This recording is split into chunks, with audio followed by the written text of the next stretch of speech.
Eu dou graças a Deus porque vejo caras novas.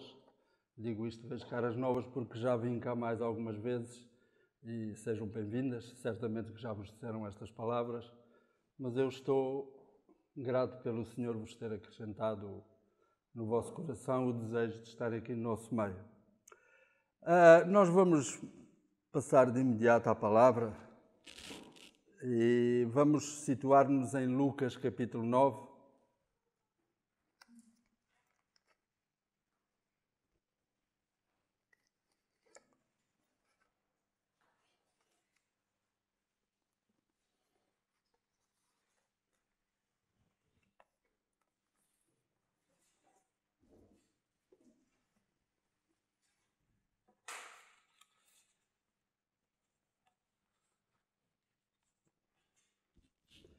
Versos 18 a 21.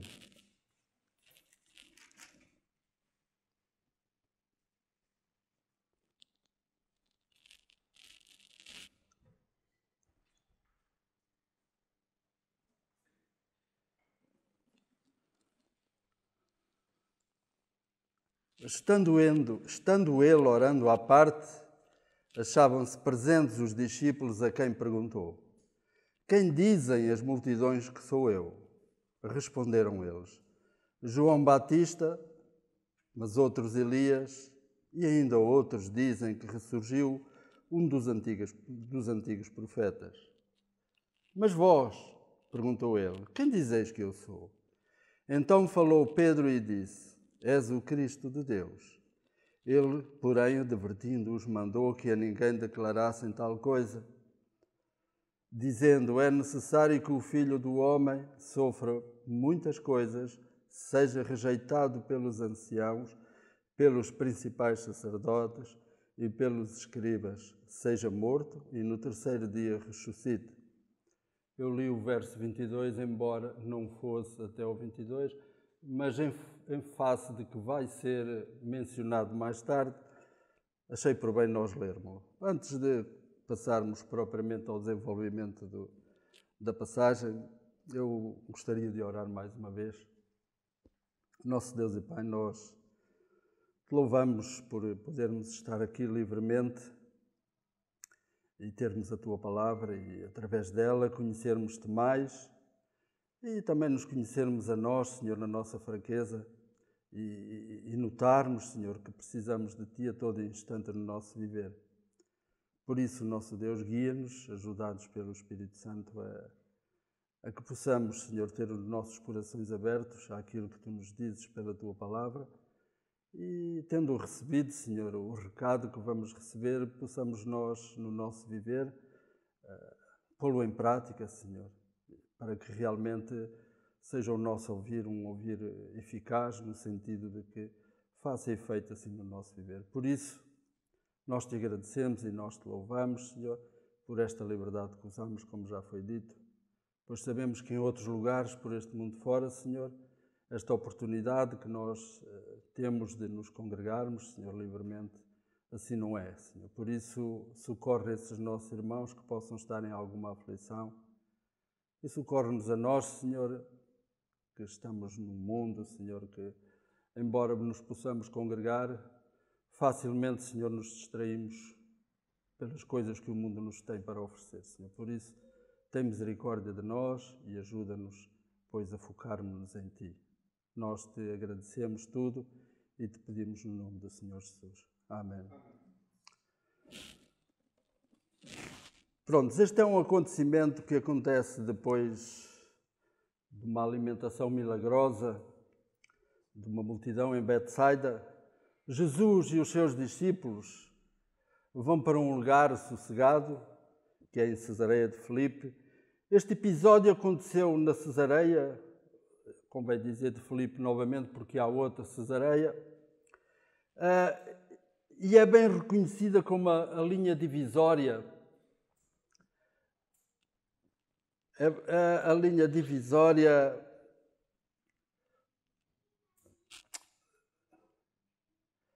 divisória do ministério e do ensino do Salvador com os 12 discípulos. Até este momento, Jesus tinha guiado os seus discípulos pacientemente a uma apreciação de quem ele era, de quem ele realmente, aquilo que ele fazia, que impacto é que isso tinha tido na vida dos seus discípulos. Se eles realmente reconheciam ou tinham um entendimento de quem Jesus era. E então, o objetivo era, quando ele faz este teste, ou esta avaliação, vamos por assim dizer, ele pretendia saber, tomar conhecimento do que é que podia fazer neles e através deles. Chegar então o momento de saber do estado deles e compartilhar com eles o caminho da devoção e do sacrifício que eles talvez, se antes não iriam, depois desta declaração famosa que Pedro disse, eles se calhar não iriam compreender o significado da cruz. Então, acontece, como diz a passagem no verso 1, Jesus foi orar à parte. Neste episódio específico, Jesus orou à parte. Jesus era um homem de oração. E ele chegou a orar pelos discípulos, mas o orar com os discípulos não é muito conhecido na Bíblia que isso tenha acontecido. Mas orou por eles, mas Jesus era um homem em que embora sendo Deus feito homem, ele retirava-se pela necessidade que ele tinha de orar ao Pai para pedir as forças e a orientação que necessitava para o seu caminho, para aquilo que ele viera fazer. Então, após ter orado e ter-se juntado de novo aos discípulos, porque ele orou em particular, ele lança uma pergunta aos seus discípulos e pergunta. Diz no verso, ainda no primeiro verso, quem dizem as multidões que sou eu? E então eles responderam com facilidade, disseram, João Batista, outros diziam que eram Elias, e ainda outros dizem que ressurgiu um dos antigos profetas. Como é sabido, a popularidade de Jesus naquele tempo era muito grande. Por isso, era fácil falar de Jesus. Muito embora a popularidade de Jesus fosse grande e houvesse unanimidade em dizer que Jesus, isto era o que o povo dizia, em que Jesus era o João Batista, ou era o Elias, ou outro dos profetas, nisto a população estava unânime. Havia, contudo, numa situação em que eles não estavam unânimes uns com os outros. Nesta unanimidade que eles tinham, que eles comparavam Jesus, ou Jesus era mais um, ou era o João Batista, ou era Elias, ou era um dos profetas ressurgido, era com certeza que naquela altura Jesus Cristo era um dos heróis do povo. Mas quanto à sua identidade, as opiniões aí não eram de maneira nenhuma unânimes. Pois eles diziam que era João Batista, Elias e outros. Contudo, isto era no sentido do que é que, na popularidade que ele tinha, onde é que ele encaixava. Era mais um dos heróis. Podemos dizer que, no geral, os homens, a multidão, reconheceram-no como um grande homem igual a João Batista, igual a Elias, igual a um dos outros profetas que ressurgiu. Contudo, esta honra que davam ao Senhor Jesus Cristo era uma honra que desonrava a Cristo. E porquê? Porque se eles não viam mais, se a multidão não via mais do que compará-lo a um João Batista ou um Elias, ou um outro profeta, eles estavam a dizer que Jesus Cristo era bom, mas não era o melhor. Que era grande, Jesus Cristo é grande, mas não era o mais notável. Diziam que era um profeta, mas não era o profeta. Porém, Jesus Cristo alegou ser alguém sem precedente, sem paralelo, sem rival, único. E este era o ponto que realmente fazia com que não houvesse unanimidade na identidade de Jesus. No que ele representava para a multidão, de quem ele era, a multidão tinha a noção e dizia, como já o dissemos várias vezes, seria como João Batista, seria como Elias, seria como um dos profetas que ressurgiu, mas esta honra que os homens lhe davam, pondo-o como um grande homem daqueles tempos, não era honra para Cristo, era desonra, porque eles estavam a pô-lo como mais um entre aqueles que já havia. E nós já cantámos aqui num dos coros que dizia que Deus era... Quando eu ia dizer é um bocado arriscado, porque em função de que Jesus Cristo, tendo morrido e ressuscitou, não se pode dizer era, mas é. Ele é o único, diferente de qualquer homem, que fez um ato diferente de qualquer homem, e nós estamos aqui justamente porque ele realizou o ato da cruz, que liberta as pessoas da condenação eterna para, com a sua salvação, serem chamados filhos de Deus.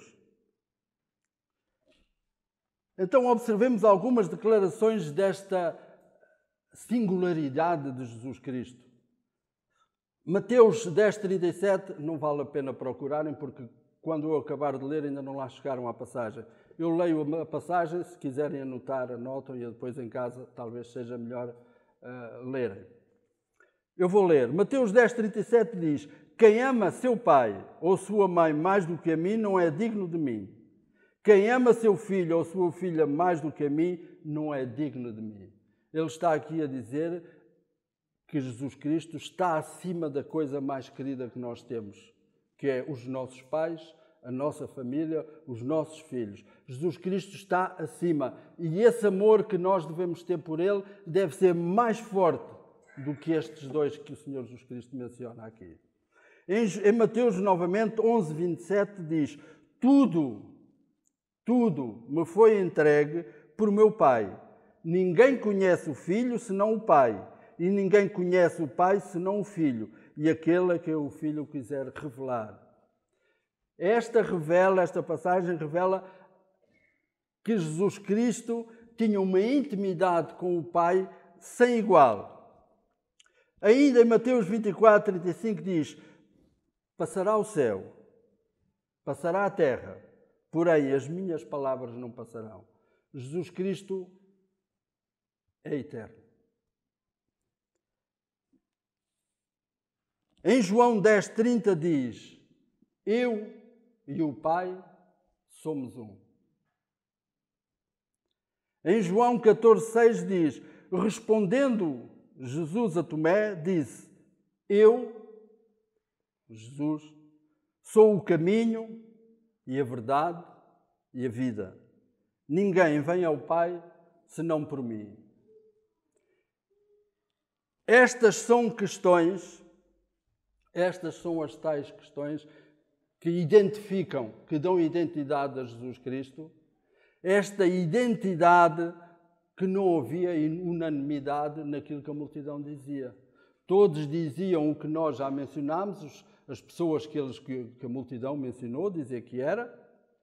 Contudo, nunca disseram realmente quem Jesus Cristo era.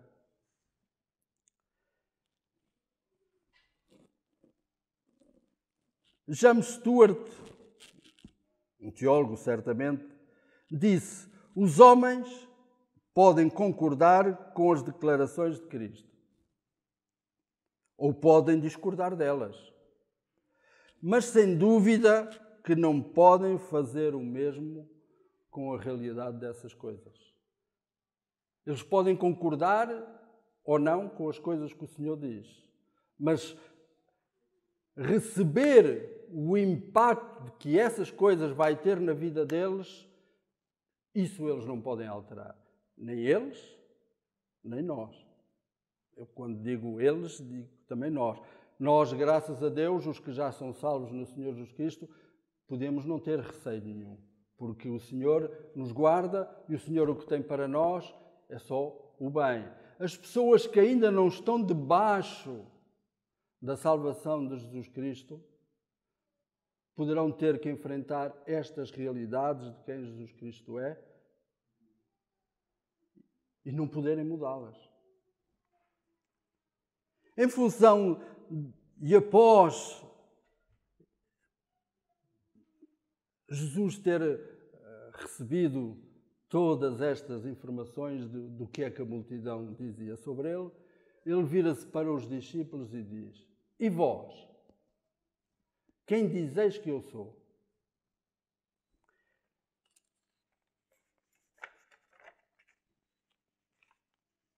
Esta resposta que Pedro prontamente deu é uma resposta de uma confissão histórica. Ele disse: tu és o Cristo, o Filho de Deus, ou o Messias, o ungido, o Filho de Deus vivo.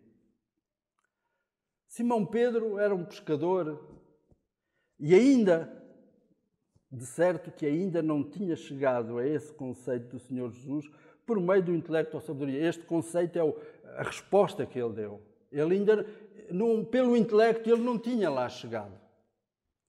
Ele recebeu, foi-lhe revelado sobrenaturalmente por Deus, o Pai. Ao ter havido esta convicção profunda e pessoal, a vida nunca mais poderia ser a mesma.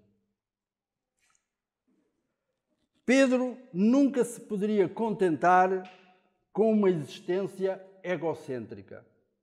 Convém focar aqui o aspecto egocêntrico, não tomando os meus ouvintes, os meus irmãos, os meus amigos por ignorantes, mas este egocêntrico talvez tenhamos necessidade de esmiuçar ligeiramente um bocadinho. O egocêntrico é nós vivermos uma vida que antes de termos a Cristo é aquela que nós vivemos, que é viver para nós. Nós, ao entregarmos o nosso coração ao Senhor Jesus Cristo, nós que estávamos mortos em delitos e pecados, nós deixamos de estar mortos em delitos e pecados e libertos da escravidão daquele que era o Senhor que nos escravizava. Nós agora estamos livres, mas somos servos de Cristo. E então o nosso prazer, a nossa alegria, não deve ser nos próprios atos que nós realizamos, mas deve ser firmado única e simplesmente naquilo que Jesus Cristo espera de cada um de nós. Porque ser cristão não é uma procura singular do nosso bem-estar na vida. Ser cristão é abranger os outros para que os outros possam gozar do mesmo gozo que nós já gozamos, os que somos filhos de Deus. Se a vida cristã não for vivida nesse sentido, nós ainda estamos a viver uma vida egocêntrica em que procuramos a nossa felicidade baseado nas nossas coisas e não baseado naquilo que o Senhor deseja para nós. E se nós não estudarmos a Sua Palavra, não fazermos dela o nosso alimento diário, certamente que iremos perder de vista ao Senhor, ou então metemos as mãos pelos pés, os pés pelas mãos, e confundimos tudo e acabamos por fazer um cristianismo à nossa maneira. Contudo, esta revelação sobrenatural que o Senhor, que Deus, revelou a Pedro para ele, prontamente confessar tu és o Cristo, o Filho de Deus vivo, significa de alguma maneira o que significou para nós no dia em que nós estivemos o encontro com o Senhor Jesus Cristo. Nós reconhecemos, o Senhor revelou-nos da nossa necessidade e o Espírito convenceu-nos de que nós deveríamos confessar o nosso pecado. E reconhecemos Jesus Cristo. Tivemos um encontro com Ele. De alguma maneira, Pedro tem aqui um encontro com o Senhor porque recebe esta informação sobrenatural que Deus lhe dá. E isto vai mudar a vida completamente de Pedro. A vida, portanto, como eu dizia, nunca mais poderia ser a mesma para Pedro. Contentar-se com satisfazer a vida naquilo que ele entendia que era a vida é uma vida egocêntrica e isso para ele já não devia fazer parte da vida dele, em função desta afirmação que ele fez. Tu és o Cristo, o Filho de Deus vivo. Então Pedro deveria viver para ele, e isto não é só para Pedro, é para todo aquele que já é filho de Deus, viver para ele em renúncia total. Viver uma vida em que não é a nossa vida que conta, mas sim é a vida de Jesus que conta. Muito embora a nossa vida para o Senhor tem muito valor. Contudo, a nossa vida vivida com as nossas forças, com os nossos desejos, com os nossos sonhos, tendo posto Jesus Cristo de lado, não tem valor algum, é vazia e deveremos até fazer uma avaliação se realmente nós tivemos conhecimento do Senhor Jesus Cristo, tivemos este encontro, se nós realmente não lhe damos a atenção devida que devíamos dar.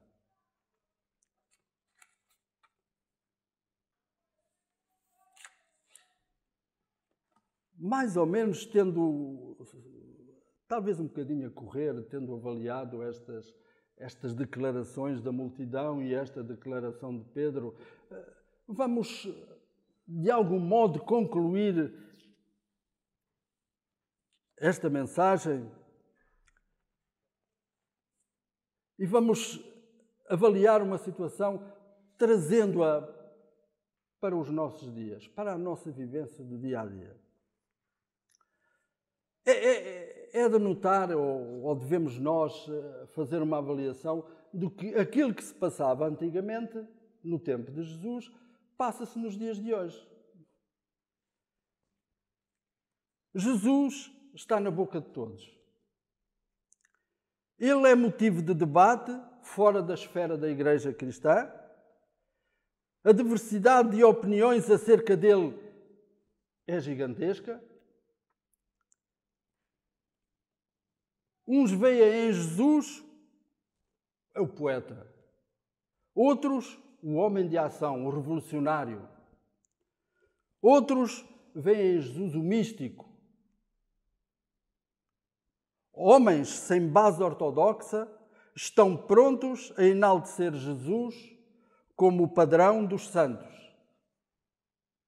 e o capitão de todos os líderes morais de todos os tempos. A multidão no tempo de Jesus estava a fazer, ou fez justamente aquilo que a humanidade está a fazer agora. Jesus Cristo está lá no topo, mas é um dentre de muitos outros que há. Não é o único. Ele é mais um.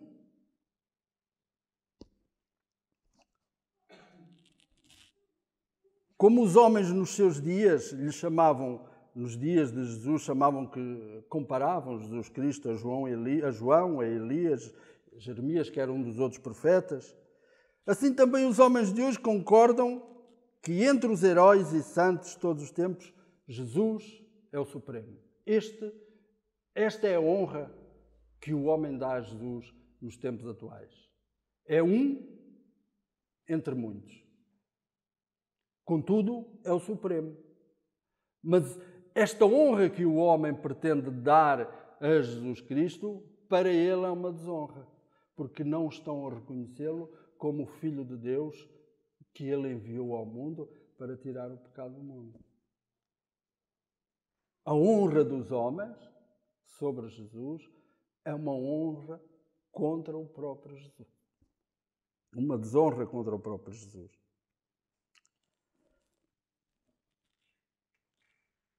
Quanto a nós,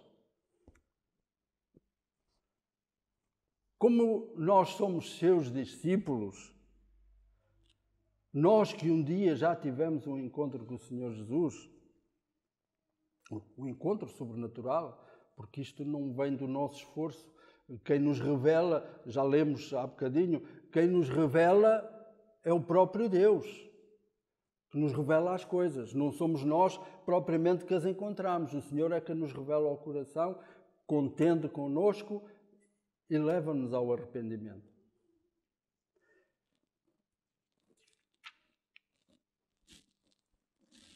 Ora, nós que já tivemos esse encontro sobrenatural com Jesus, o Filho de Deus, o pão da vida, a água da vida, a luz do mundo, o bom pastor, o servo, o rei, o grande intercessor, o sofredor modelo, o salvador crucificado, o conquistador da morte, o restaurador do arrependido. Pensemos, olhando para a nossa vida, desde esse dia que nós tivemos um encontro com o Senhor Jesus, até ao dia de hoje, até este momento,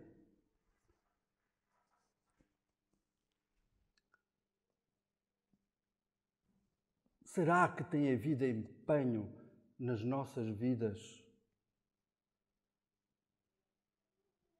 a pontos de que nós tenhamos realmente entregue o nosso coração ao Senhor Jesus Cristo? Façamos uma retrospectiva do dia em que tivemos um encontro com o Senhor e do momento em que vivemos. Onde é que nós gastamos as nossas forças? Na realização dos nossos sonhos ou na realização daquilo que o Senhor nos manda? E quanto à partilha? A partilha de Cristo com os outros. Nós lemos no verso 21, da passagem que lemos, que depois daquela declaração, ele diz assim: ele, porém, advertindo-os, mandou que a ninguém declarassem tal coisa. Mas esta porção da palavra é justamente o contrário que o Senhor pede para os dias de hoje, para nós. Especialmente os seus discípulos. Ele está a falar para os seus discípulos. E porque é que ele não queria que advertissem, que não dissessem nada sobre esta declaração de Pedro, que não a divulgassem? Porque estava por diante dele um caminho a percorrer, que era a cruz, e que não havia necessidade de haver contratempos para que a questão da cruz se resolvesse. Então, Cristo achou por bem mandar que eles não dissessem nada a respeito daquela declaração de Pedro. Contudo, nos dias que correm, o Senhor deixou uma ordem para nós, e essa podemos ler, Mateus 28, Evangelho de Mateus, portanto, capítulo 28, versos 18 a 20. Jesus, aproximando-se deles, dos discípulos, falou-lhes dizendo: toda a autoridade me foi dada no céu e na terra. Ide, portanto, fazei discípulos de todas as nações, batizando-as em nome do Pai, do Filho e do Espírito Santo, ensinando-os a guardar todas as coisas que vos tenho ordenado, e eis que estou convosco todos os dias até à consumação dos séculos. Se no verso 21, naquela ocasião, Jesus Cristo disse para não divulgarem esta situação, é que ele diz ali, ele admoestou-os para que não declarassem a ninguém aquela situação. Contudo, ele agora deixou para os seus discípulos uma nova ordem. que é justamente anunciar o Senhor Jesus Cristo. Anunciar o Senhor Jesus Cristo com a sua palavra e com o peso da nossa vida. Porque se for só anunciar a sua palavra, nós somos apenas técnicos a falar de Cristo. Coisas que pelo intelecto nós até sabemos dizê-las e sabemos se calhar estudá-las e chegar aqui e dizer palavras bonitas acerca de Jesus Cristo, mas se calhar também não estamos a pô-lo no lugar que lhe pertence a Ele.